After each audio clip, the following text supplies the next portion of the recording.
먼저 사도행전 17장 10절을 좀 살펴보겠습니다. 같이 읽을까요? 밤에 형제들이 곧 바울과 실라를 베레아로 보내니 그들이 이르러 유대인 회당에 들어가니라.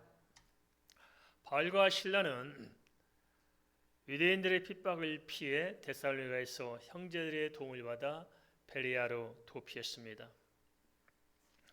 이는 복음전도 현장에서 핍박과 위험이 얼마나 심각했는가 하는 것을 단적으로 잘 보여주고 있습니다.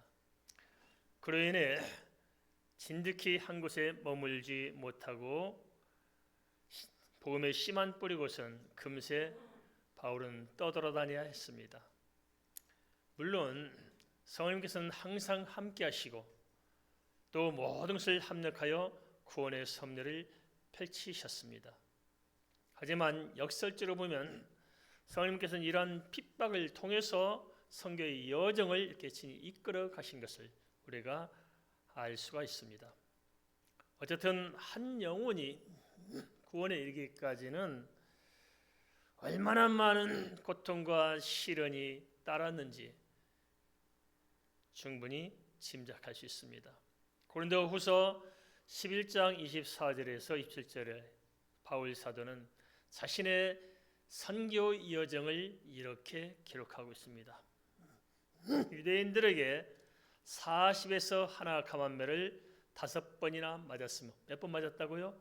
5번. 40에 하나 감한매는 거의 죽지 않을 만큼, 한 대만 더 때리면 죽을 생각 싶으니까 한 대 아낀, 정말 거의 죽음 직전까지 간 매를 그런 9번의 매를 5번이나 맞았다고 합니다.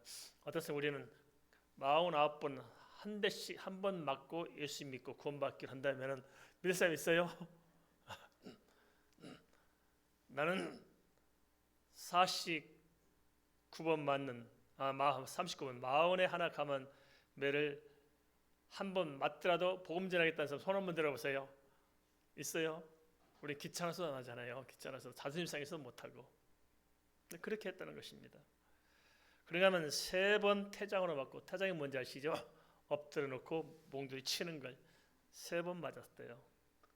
그리고 한 번은 돌로 맞고, 돌에 맞아서 쓰러져서 팽개쳐 놨더니 살아났잖아요. 3번 파선하고 일주일을 깊은 바다에서 지냈으며 일주일 내내 바다에서 풍랑 속에서 지냈다는 게 이게 상상이 됩니까?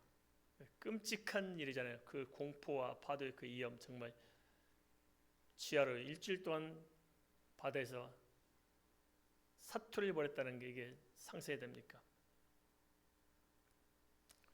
또 여러 번 여행하면서 강의 위험과 강도 위험과 동족의 위험과 이방인의 위험과 신의 위험과 광야의 위험과 바다의 위험과 거짓 형제 중에 위험을 당하고 또 수고하며 애쓰고 여러 번 자지 못하고 추리며 목마르고 여러 번 굶고 춥고 헐벗었나라. 자지도 못하고 먹지도 못하고 추위에 떨면서 복음을 전했습니다. 우린 따뜻한 곳에 잘 자고 밥 배불리 먹고 해도 열심히 있는 게 엉망인데 이렇게 복음을 전하기 위해서 이 수고를 감당했다는 것입니다. 그러고 보면 오늘 우리가 예수 믿고 사는 이 은혜, 이 구원도 알고 보면은 이런 엄청난 희생의 대가를 통해서 우리에게 주어진 것이 아니겠냐는 것입니다.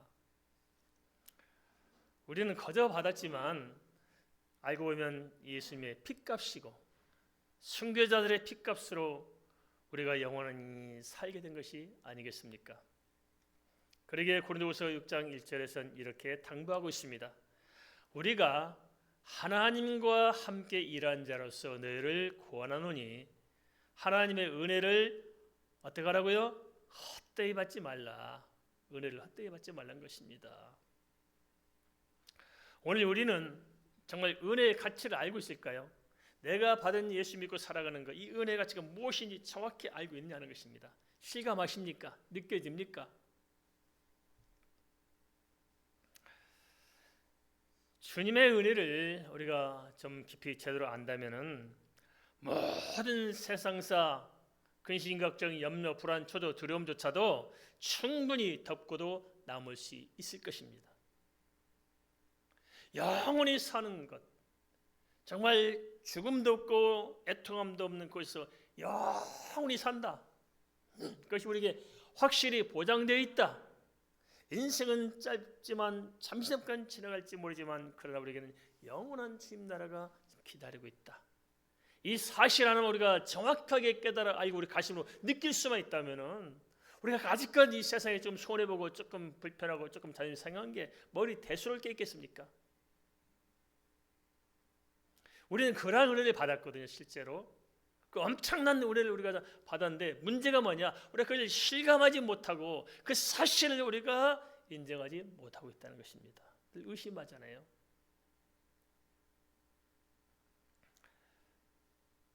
우리가 진정 하나님의 은혜를 제대로 안다면 한 걸음 더 나가서 우리가 정말 생명의 위협을 받지는 않을지라도 귀찮은 것만큼은 좀 넘어서서 또 다른 사람들의 영혼을 돌아보고 그들을 위해서 기도할 수 있지 않을까요?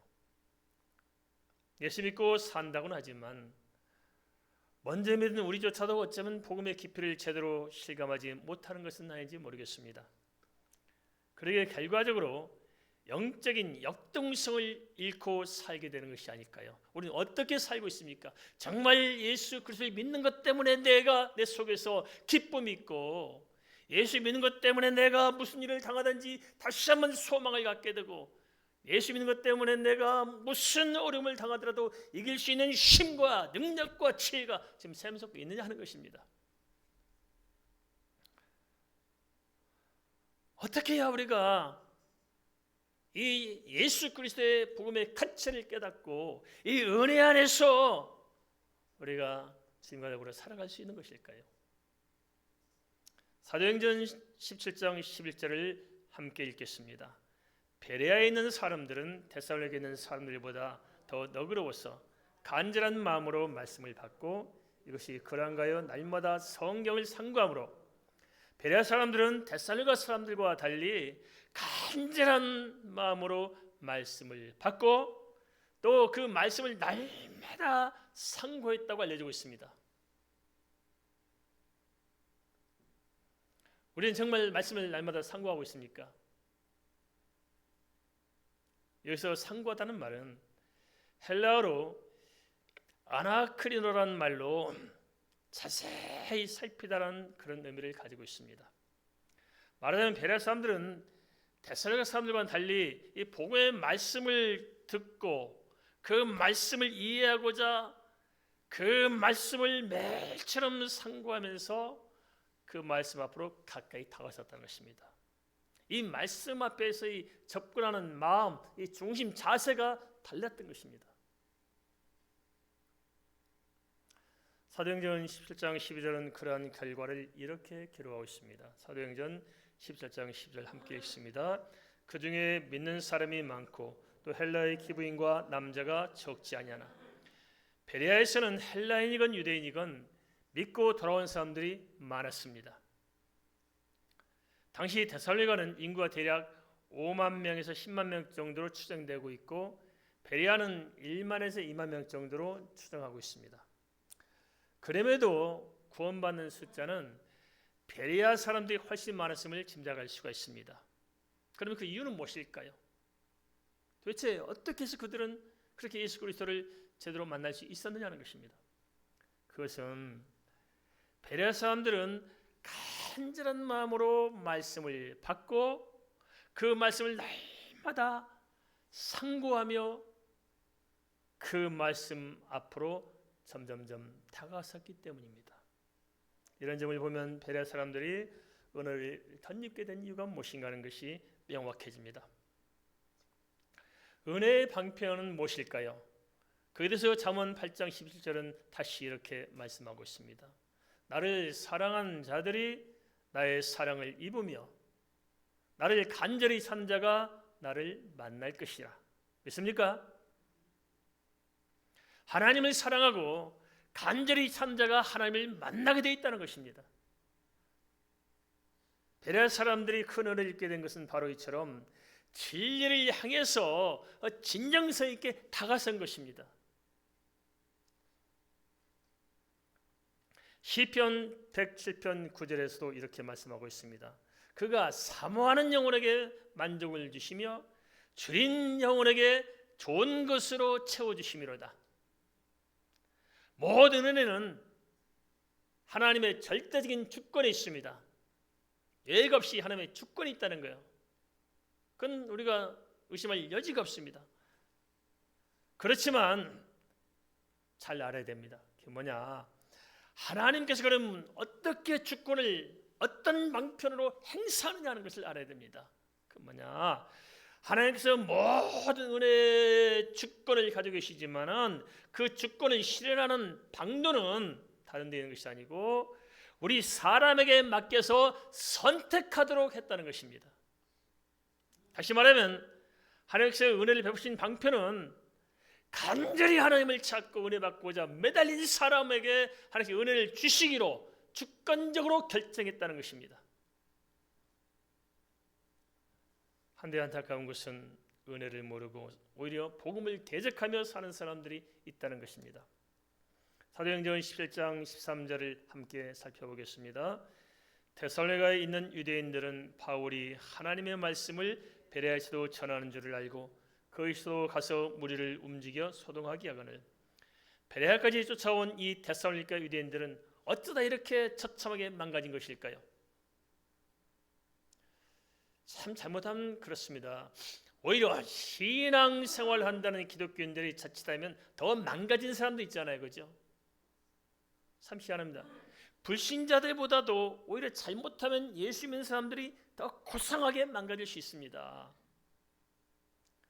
그리고 정말 예수 믿는 사람이 잘못하면 더 욕심이 많고 더 자기 중심적으로 바뀔 수 있습니다. 복복하다가 신앙이 복잡해진 사람이 많잖아요. 예수 안 믿는 사람들이 욕심이 많을까요? 예수 믿는 사람이 욕심이 많을까요? 예수 믿는 사람이 욕심이 더 많아요.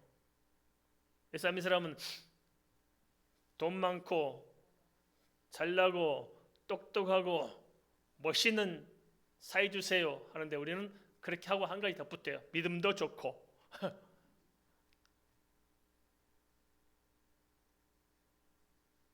뭔가 예수 그리스도 안에서 은혜를 좀 깊이 받음으로 말미암아서 좀 우리가 삶을 이해하고 생각하고 적용하는 것이 좀 정리가 돼야 되는데 정리가 안 됩니다. 왜냐?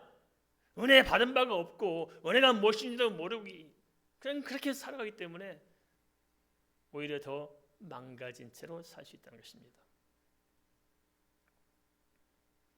사도행전 10장 14절에 15절은 이들을 피해 두어져야 했던 당시의 바울 사도의 긴박한 상황을 이렇게 기술하고 있습니다. 같이 읽어볼까요?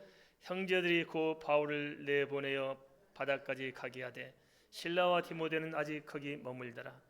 바울을 인도하는 사람들이 그를 데리고 에덴까지 이르러 그에게서 실라와 디모데를 자기에 속히 오게 하라는 명령을 받고 떠나니라.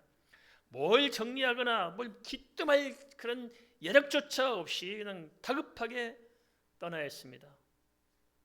그것은 이 데살로니가 사람들이 얼마나 강박했고 얼마나 무지막지한 사람들이었는가 하는 것을 이렇게 역설적으로 보여주고 있습니다.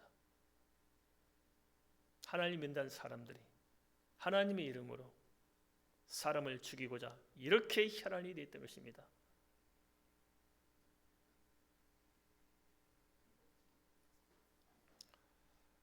기독교는 예수 믿는 것은 사람을 살리는 것일까요? 죽이는 것일까요? 살리는 겁니다. 살리는 것.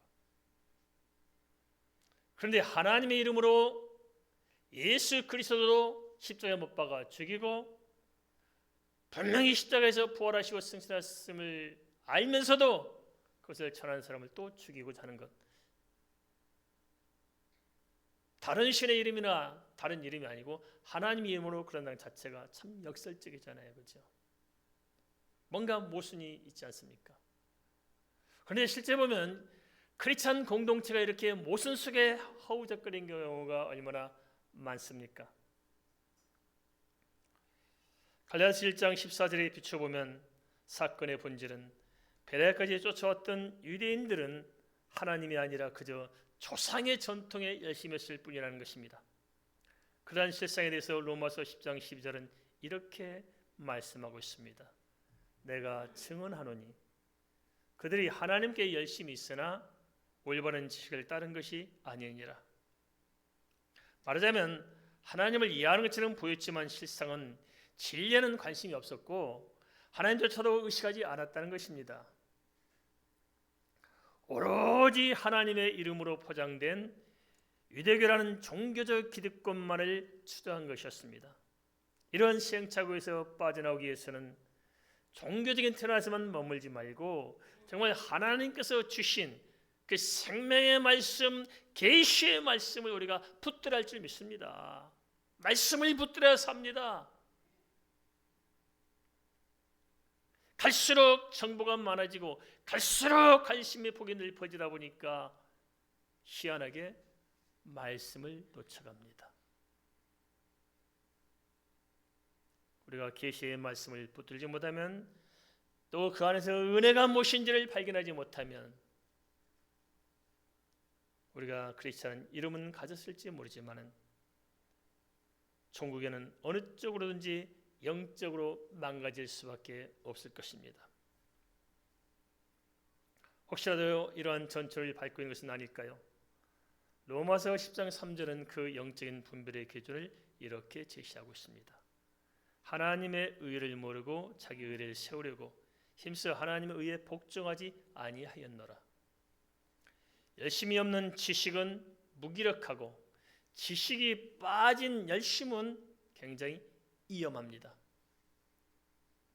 데살로니가 사람들이 인격적으로 포악해지고 삶이 뒤틀릴 수밖에 없었던 것도 알고 보면 진리의 지식이 메말라 있었고 종교적인 논리에 사장되어 있었기 때문일 것입니다. 그렇다면 중요한 것은 무엇일까요? 그것은 진리의 지식을 우리가 바로 깨달아 알고 그 은혜 안에서 살아가려는 본질적인 신앙이 무엇인가를 붙들고 고심해야 합니다. 예수님께 무엇일까요? 어떻게 믿고 살아야 될까요? 진짜 하나님을 살아계실까요? 진짜 천국 있고 진짜 지옥이 있을까요? 진짜 우리는 괜찮은 것일까요? 내가 예수 믿고 산다고 예수 이름을 부르고 예수 믿는 뭔가 티를 내고 있지만 진짜 내가 하나님 앞에서 내 자신을 정확하게 내려놓고 내 중심을 바라본다면 나는 진정 크리스찬입니까? 하나님과 나의 관계는 무엇입니까? 고민해야 되는 것입니다. 이게 말씀을 상고하는 태도가 아닐까요? 우리는 하나님 앞에 어떤 모습으로 살아가고 무슨 생각으로 살아가고 있을까요? 데살로니가 사람들의 노선에서 떠나 진정 우리는 베레아 사람들처럼 깊은 묵상이 필요할 줄 압니다. 이와는 달리 아덴 사람들은 또 다른 영적인 문제를 안고 있었습니다. 사도행전 11장 16절에서 18절 이렇게 말씀하고 있습니다. 함께 보겠습니다. 바울이 아덴에서 그들을 기다리다가 그 성에 우상이 가득한 것을 보고 마음에 격분하여 해당에서는 유대인과 경건한 사람들과 또 장터에서는 날마다 만나는 사람들과 변론하니 어떤 에피쿠르스와 스토아 학자들을 또 바울과 쟁론할세 어떤 사람은 이르되 이 말쟁이가 무슨 말을 하고자 하느냐 하고 어떤 사람은 이르되 이방 신들을 전하는 사람인가 보다 하니 이는 바울이 예수와 부활을 전하기 때문이라. 아덴은 오늘날의 아테네인데 당시에는 교육, 철학, 종교, 문화의 최고 중심이었습니다. 물론 지금까지 이 아테네의 영향이 전 세계를 뒤덮고 있다고 해도 과언이 아닐 것입니다. 소크라테스와 플라톤과 아리스토텔레스의 전통이 살아있는 곳이었습니다. AD 50년경 당시 아테네의 특징에 대해서 사도행전 17장 16절 18절은 몇 가지로 정리해주고 있습니다. 첫째, 그리스 로마 신화에 나오는 온갖 우상 숭배가 실제적으로 있었다는 것입니다. 이러한 모습은 무엇을 말하고 있습니까? 그것은 인간의 철학으로는 인간의 영적인 문제에 대해서 해결할 수 없다는 것이고 또 우상 숭배로는 인간의 이성을 일깨워내지 못한다는 것을 서로 반증해주고 있습니다. 아덴 사람들은 우상에 짓눌려 자신들의 실상에 대해서 알지 못했고 참된 진리에 대해서 귀를 기울이지 못했습니다. 이는 최첨단 과학 문명과 최첨단 정보 사회에서 살고 있는 오늘날 우리도 마찬가지가 아닐까요? 사람들은 뭔가 삶을 개선한 그 대안으로서 과학 문명을 발전시키고 그 결과 수많은 정보가 있습니다. 그래서 이러한 다양한 정보와 과학 문명이 결국 인간을 가장 잘 살게 만들어줄 거라, 어떤 인간의 궁극적 문제 해결해 줄 거라 도전하고 심지어 죽음의 문제까지 이렇게 해결하고자 합니다. 그렇지만 해결됩니까? 안 되는 거예요. 안 되면 도대체 어찌할까? 이 인간 속에 있는 이 내면 속에 들끓고 있는 뭔가 감을 잡고 있지 못하는 이 사람들이 알지 못한 그 뭔가에서 지금 짓눌려 있잖아요. 그래서 그걸 해결하고자 어떻게 해요? 반대로 우상을 찾습니다. 그래서 역설적으로 과학 문명이 발전되고 정보 사회가 더 확대되면 될수록 인간의 속속에 있는 이 목마름이 더 커지는 거예요. 갈급증이 커져요. 그래서 과학 문명이 발전되고 역설적으로 사람들은 우상 숭배에 빠지게 됐습니다. 우리 한국 사람도 그렇잖아요.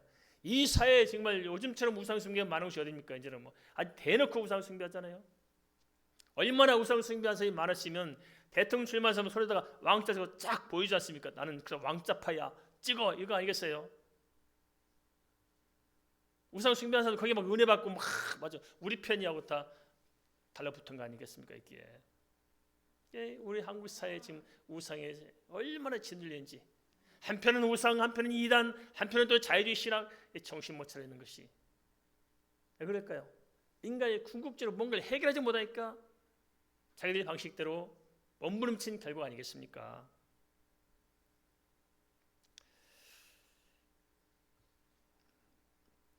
두 번째는 당시 에덴은 변론과 논쟁이 문화가 되었던 그런 사회였습니다. 그러다 보니 바울이 전파하는 복음조차도 논쟁거리가 되고 말았습니다. 유대이건 경건한 헬라이건 시장 사람들이건 또는 철학자이건 한마디 하려면 변론과 논쟁을 들고 나왔습니다. 에피쿠로스 학파는 고통이 없는 평온한 삶을 추구했고 스토아 학파는 자연과 이성에 순응하는 삶을 추구했습니다. 얼마나 그럴싸한 비전과 이상을 가지고 있었습니까? 하지만 사실은 논쟁만 무성했습니다. 나 답이 없거든요. 그렇게 해봤자. 아무리 인간이 머리를 쥐었자 하더라도 인간의 철학사상 이성의 결과로 인간의 문제를 해결할 수 있는 궁극적인 해답은 없는 것입니다. 아덴 사람들은 자기들의 이성을 고집하는 사람들이었습니다. 어쩌면 이 시대의 대부분의 사람들도 이런 점에서 비슷하지 않을까 싶습니다. 인간의 이성은 그리고 우리가 꿈꾸는 세계는 존중돼야 되지만 그것을 풀어내는 열쇠는 인간의 이성이지 않습니다. 그것은 어디까지나 하나님의 은혜 안에 있을 때만 가능한 것입니다. 우리 인간의 이성도 그렇지 않습니까? 하나님을 떠난 인간의 이성은 필연적으로 제약으로 가게 되어 있습니다. 왜냐? 인간의 이성이 인간의 욕망을 이겨내지 못하는 거예요.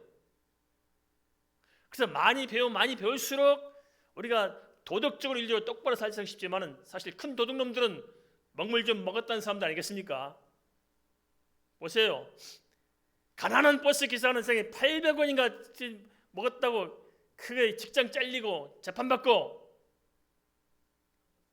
근데 저놈들은 또 뭐예요? 저것들은 수백을 수십억 처먹고도 끄떡 않고 워낙 많이 처먹다 보니까 간 쓸개 다 썩어가지고 감각이 없잖아요. 감각이 없어. 이것은 무엇을 말합니까? 하나님 앞에서 깨어지고 낮아지고 은혜 안에 변화되고 진정 하나님 앞에 다가서고 말씀 앞에서 깨어있지 않는 한 인간의 이성의 결과는 오히려 인간을 더 타락시킨다는 것입니다.